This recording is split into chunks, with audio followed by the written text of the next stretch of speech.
بسم اللہ الرحمن الرحیم۔ حضرت ابن عباس رضی اللہ تعالیٰ عنہ کی روایت ہے کہ انہوں نے حضور صلی اللہ علیہ وسلم کو یہ ارشاد فرماتے ہوئے سنا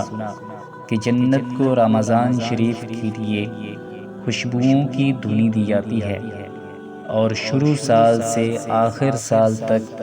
رمضان کی خاطر آراستہ کیا جاتا ہے۔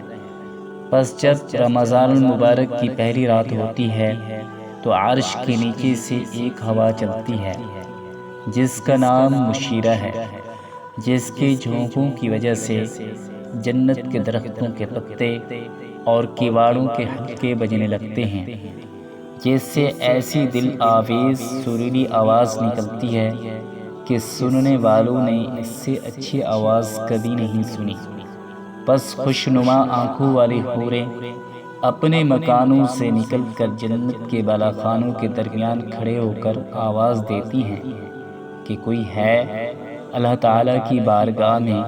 ہم سے منگنی کرنے والا، تاکہ اللہ تعالیٰ اس کو ہم سے جوڑ دیں۔ پھر وہی حوریں جنت کے دروغہ رضوان سے پوچھتی ہیں کہ یہ کیسی رات ہے؟ وہ لبیک کہہ کر جواب دیتے ہیں کہ رمضان المبارک کی پہلی رات ہے، جنت کے دروازے حضرت محمد صلی اللہ علیہ وسلم کی امت کے لیے آج کھول دیے گئے۔ حضور صلی اللہ علیہ وسلم نے فرمایا کہ اللہ تعالی رضوان سے فرما دیتے ہیں کہ جنت کے دروازے کھول دے، اور جہنم کے فرشتے سے فرما دیتے ہیں کہ محمد صلی اللہ علیہ وسلم کی امت کے روزے داروں پر جہنم کے دروازے بند کر دے، اور جبرائیل علیہ السلام کو حکم ہوتا ہے کہ زمین پر جاؤ اور سرکش شیاطین کو قید کرو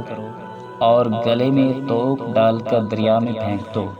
کہ میرے محبوب صلی اللہ علیہ وسلم کی امت کے